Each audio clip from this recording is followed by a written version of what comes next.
साची प्रीत होए प्रभु से तो मूर्ति बोले काठ की।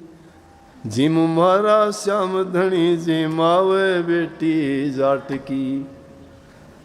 साचा प्रेम हो हृदय में तो काठ की मूर्ति भी बोलेगी। नामदेव ने पत्थर ने दूध पिला दिया कि नहीं पिला दिया? कर्मा भाई ने काठ की मूर्ति उसका दादा ले आया था जगन्नाथपुरी से, जिस तरह मेले में तो अभी बालका होता ले जाओ। कृष्ण जी का पुजारी था जगन्नाथपुरी। कभी जमाने में गया था राजस्थान का, कृष्ण जी की मूर्ति ले आया, रोज पूजा करता था। गांव जाना पड़ गया, रोजाना पोती देखती थी कि किस तरह पूजा करता है दादा। गांव जाना पड़ गया, बेटी पीछे से कौन करेगा, मैंने तो 2-3 दिन लगेंगे। बोला दादाजी मैं कर दूंगी। बोले आपको पता है? हाँ। बोले चिंताएं ना करो, मैं रोजाना देखती हूँ ना। बोले अच्छा पहले बहुत अच्छी बात, भोग लगाना, स्नान करवाना, बोले हाँ सारे काम देख लो। अब उसको कहाँ पता था? सच्चे हृदय में प्रभु वास करते हैं, पवित्र हृदय था। उसको पता ही नहीं हेरा फेरी का, चालाकी का, चतुराई का, चढ़-कपट बेईमानी का, पाप कर्म का, उसको नहीं पता। पवित्र शुद्ध हृदय, शुद्ध आत्मा एकदम जाती है, जाके स्नान करवाती है, खिचड़ी बनाती है, बना के घी का कटोरा ला के धरती है और कहती है ले भाई खा ले कृष्ण जी। कान्हा जी खा ले। अब खा ले के मूर्ति काठ की। बोला दादा अगर रोजाना खा लिया करता आज क्या हो गया भाई? कितनी स्पष्ट और सच्ची बात है, बनावटी नहीं है। शुद्ध हृदय वाले उसको पता ही नहीं, वो सच मानती है, उसी को साक्षात समझती है। बोले कि ये बात नहीं चलेगी। और उन्होंने सुन ले दादा तो काम कैसे मेरा कितने दिन में आवे तो रूसन का के मतलब से तू उसका उसमें ना खाए को नहीं के। सोनी धो धा के बर्तन अच्छी तरह कूट के बढ़िया खिचड़ी बनाई है, घी की कटोरी साथ ले जो खा ले आराम से। नहीं खाई ले ना खा तू, मैं भी नहीं खाऊंगी। 2 दिन हो गए, 3 दिन हो गए। वो हठ नहीं था, वो प्यार था। कभी सोचते हो हठ नहीं, प्यार था। और उस प्यार में जो है मजबूर कर दिया कृष्ण जी को। हर काल में होते हैं वो, अभी कहीं नहीं गए। श्री रामचंद्र जी भी कहीं नहीं गए। योग्य पुरुष थे वो, नेक काम करने के लिए आए थे। अब विदेह रूप में है वो, दे नहीं तो। उनके सिद्धांत, उनकी मर्यादाएं अब भी जीवित हैं हृदय में। वो पवित्र आत्मा कहती है खाले का ना दादा काम गया से फिर कदा होगा, ये गाल सूख जाएंगे तेरे कड़े गोरे गोरे लाल लाल से। ना खा दो भाई, ना खा ले, देख की जाएगी। तू ना खा, हम भी नहीं खाओगे। 3 दिन हुए, 3 दिन के बाद सोचा कृष्ण जी ने मर्जा किया, खा लिए, खिचड़ी खा ली। जब कही सोहन लोहाकार से कोई राजस्थान का लिखने वाले ने उन्हें बहुत सुंदर ढंग से लिखा है, पूरा चित्र उतारा है। थाली भर के लाई खिचड़ो, ऊपर घी की बाट की। जिमु मारा श्याम धनी जिमावे बेटी जाट की रे, कर्मा बेटी जाट की। के जी फिर दादो तुम्हार गाम गयो बिराना कद आवे गो।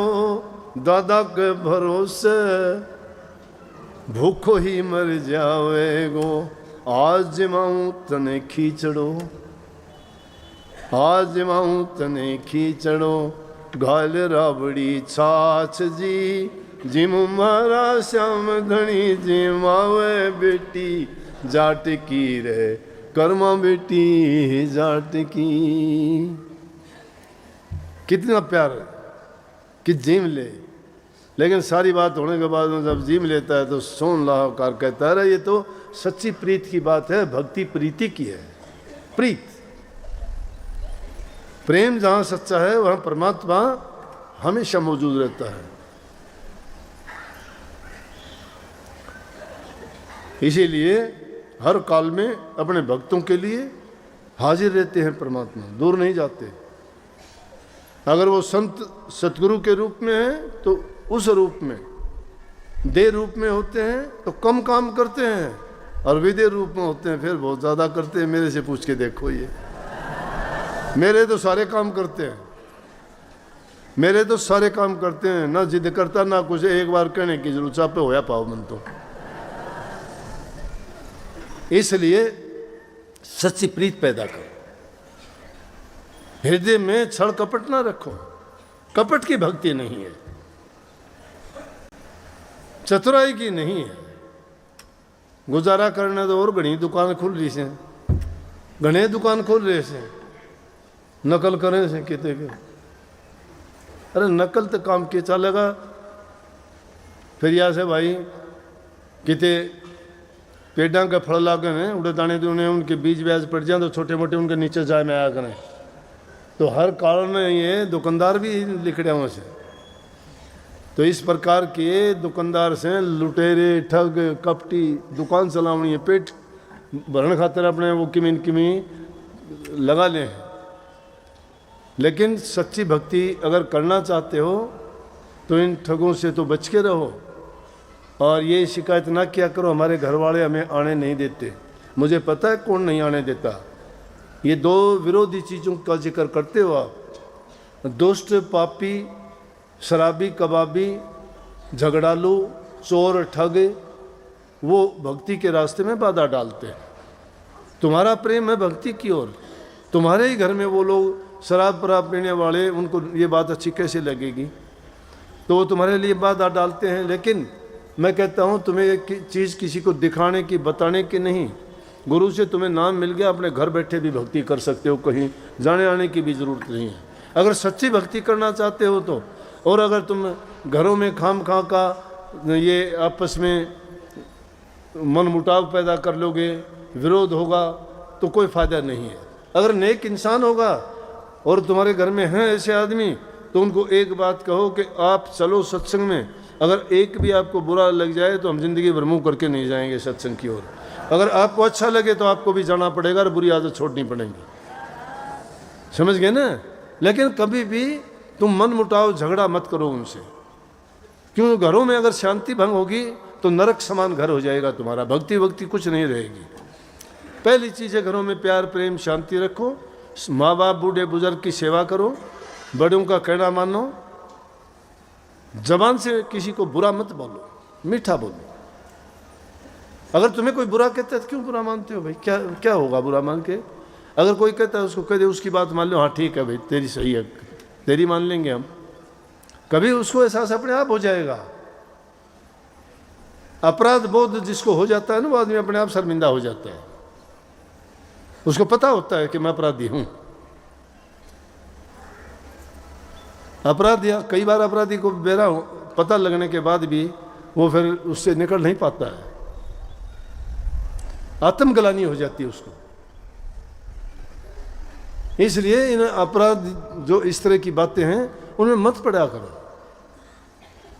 तुम्हें अगर कोई बुरा कहता भी है, मान लूंगा बुरा, तुमने कोई कह दे कुत्ता, तुम कुत्ते थोड़े इंसान हो, तुम तो गलत कहा है उसने, कह दे कुत्ते को कहता होगा, हमें थोड़ा कहा है उसने। अरे बात को टालना ही तो होता है, फिर झगड़ा बढ़ जाता है। झगड़ा छोड़ो, प्यार में सब कुछ है।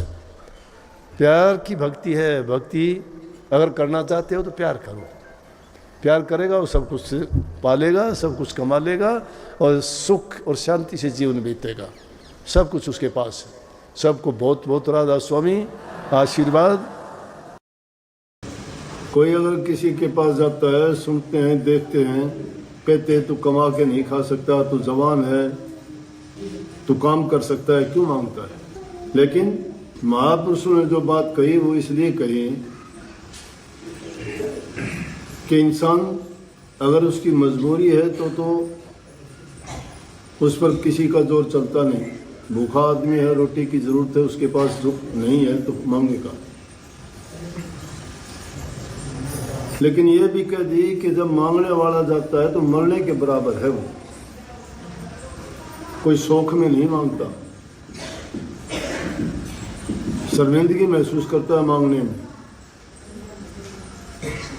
तो कहा है कि मांगण गए सो मर गए और मर के मांगण जा। उससे पहले वो मर्यादा होते कह देना।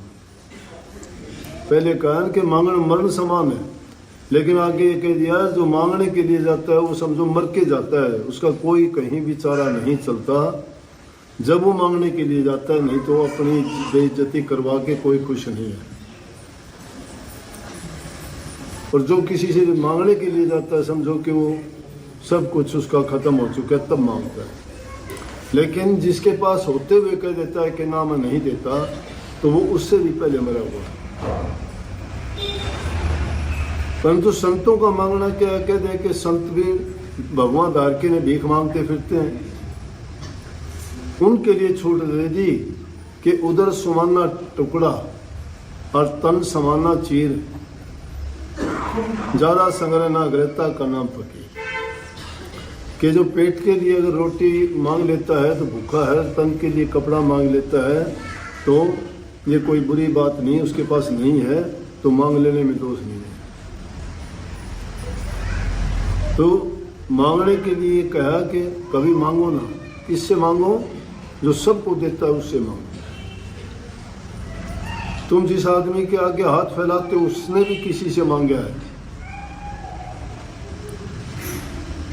मंदिर के बाहर देखोगे मांगते भिखारी बैठे होते हैं, सेठ साहूकार मंदिर में जाते हैं, कोई वहाँ दान करने के लिए, कोई पुण्य करने के लिए, कोई चढ़ावा देने के लिए,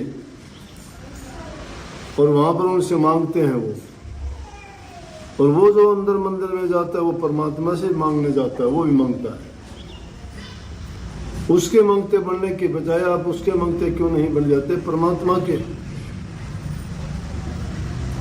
जैसे एक बार राजा शिकार करने को निकला, दूर जंगल में चला गया, रास्ता भटक गया, गर्मी का टाइम था, प्यास लगी, भूख लगी, बहुत परेशान हो गया, क्या करे? जंगल में कोई कुछ दिखाई नहीं दिया। इधर उधर गया तो एक किसान खेत में झोपड़ी बना के बैठा है, पानी रखा है उसका, और उसने अपनी छोटी बाड़ी बो रखी है, उसमें काकड़ी, तरबूज, मतीरे, ये सब्जियां लगा रखी हैं। राजा को रात मिली, उसके पास गया और जाके कहने लगा, भाई मुझे बहुत प्यास और भूख लगी है। उसने एक पका हुआ तरबूज लेके आया और राजा को देख के कहने लगा कि ये ऐसी चीज है कि भूख को भी मिटा देगी और प्यास को भी मिटा देगी। राजा ने तरबूज खाया, भूखा था, प्यासा था, शांति मिली, प्यास भी मिटी, भूख भी मिटी, बहुत खुश हुआ। कह दिया उसको, अगर कभी तेरे को किसी काम की जरूरत पड़े तो मेरे पास आना, मैं राजा हूं। बोले ठीक। राजा मुसलमान था लेकिन अच्छा आदमी था, 5 नमाजी मुसलमान था, बादशाह होते हुए 5 टाइम की नमाज करता था। काफी दिन गुजर के एक दिन उसने सोचा, राजा कह के गया था चल राजा के पास चलते हैं, कोई काम पड़ गया, कि उसने कहा था कोई काम हो तो बताना। गया, जाके कहने लगा, भाई अंदर जाने लगा, दरबारों ने रोक लिया। बोला, भाई राजा मेरे को कह के आया था एक बार के कोई काम हो तो आना, मेरा मुझे मिलना है, जाने दो। उन्होंने जान लिया सच्चा आदमी है, चला गया। महल में जाके देखता है तो राजा नमाज पढ़ रहा था। तो नमाज पढ़ते पढ़ते मुसल्ले पे जब बैठते हैं तो मत्था टेकते हैं बार बार झुक के, तो बार बार मत्था टेक रहा था। उसने दूर खड़ा हो गया, देख के बोला कि राजा तो वो है। साथ में कोई आदमी खड़ा था, कहने लगा राजा बीमार है। बड़ा ढोड़ा जमींदार आदमी था, उसको पता नहीं था। बोले कि ना, बीमार कैसे, तुझे दिखाई नहीं देता?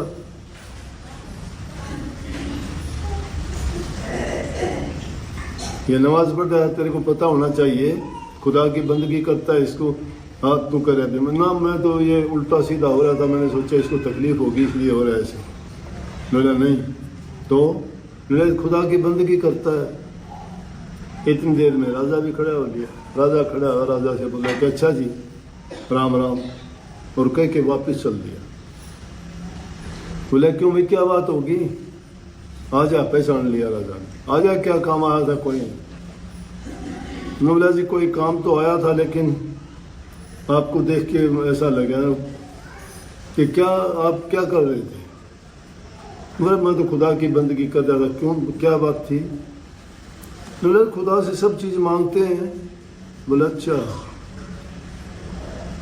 बोला खुदा बोला सबको देता है, वो परमात्मा सबको देता है। ठीक है। बोला मैं इसीलिए वापस चल दिया।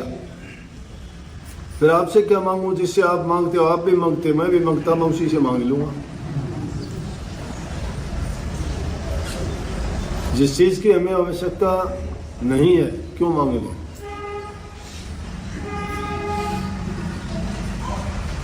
मांगना जब चाहिए आदमी मजबूर हो। हम मजबूर थोड़े हैं। अपनी हिम्मत होनी चाहिए काम करने की। दूसरे से मांगने से क्या मिल जाएगा? फिर तो एक बुरी आदत को हमने जन्म दे दिया और वो आदत पक के हमारी प्रकृति में शामिल हो जाएगी। हम मेहनत करने में विश्वास नहीं रखेंगे, मांगने में विश्वास करेंगे।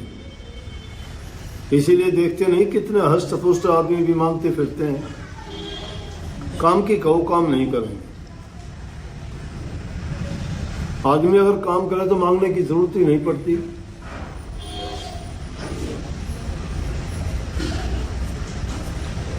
इसलिए मांगना एक बुरी आदत है, आदमी को दुर्बल बनाता है, कमजोर बनाता है, डरपोक बनाता है और आलसी बना देता है। आलसी आदमी कोई काम नहीं कर सकता। छोटे जब पढ़ा करते हमें संस्कृत की किताब थी, पढ़े तो थे 7वीं 8वीं तक की, तो उसमें था आलस्य कुत विद्या, अविद्या से कुत धनम, अधन से कुत सुखम। आलसी को विद्या कहाँ? वो विद्यार्थी के लिए था। आलसी को विद्या कहाँ? विद्या बिन धन कहाँ? धन बिना सुख कहाँ? तो सुख चाहते हो तो आलस त्याग दो। आलसी आदमी किसी भी क्षेत्र में जाएगा असफल है। आलस ना करो, अपना काम खुद करने का प्रयास करो। जहां तक हो सके अपना खुद काम करने की आदत डालो।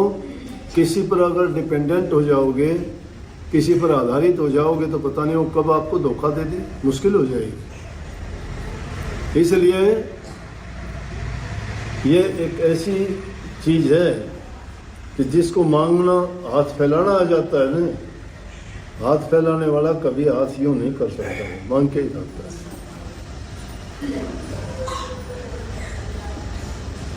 तो मांगना अच्छी बात नहीं है।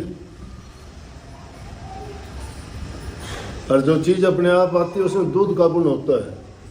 आया सो दूध समाना, मांग लिया सो पानी। कच्चा ताणी रक्त बराबर, ये सतगुरु की वाणी है। जो खुद चीज आती है, देने से मिलती है, तो उसमें गुण दूध का है। दूध में सारे गुण हैं। भूख प्यास मिटाता है, ताकत देता है, बुद्धि देता है, बल देता है, शरीर को हष्ट पुष्ट बनाता है। सर्व गुणों से भरा हुआ है दूध। तो जो चीज अपने आप आती है उसमें दूध का गुण है। और मांग लिया सो पानी, तो पानी में इतने गुण नहीं है जितने दूध में है। अगर मांग लेते हैं तो इतना ही गुण है उसमें जैसे पानी का। और खैचा तानी अगर हो जाए, वो तो कह दे दे, वो कहना नहीं है, भाग यहाँ से। अगर उसने कुछ दे भी दिया तो यूँ समझ लो वो तो जिस प्रकार से किसी को काट के उसका रक्त निकाला जाए वो पिया जाए, उस रक्त के बराबर चीज है। आदमी के अंदर स्वाभिमान होना चाहिए, अभिमान नहीं। अभिमान तो गिरा देता है, लेकिन स्वाभिमान आदमी को नीचा नहीं देखने देता।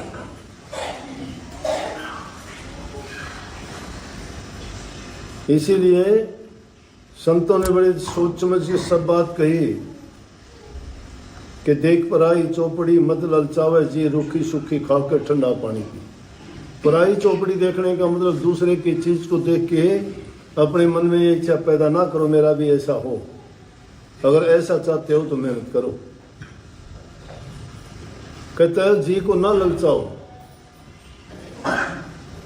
रूखी सूखी में जो मिलती है उसमें जो गुण है वो उस चिकनी चौपड़ी में नहीं होगा।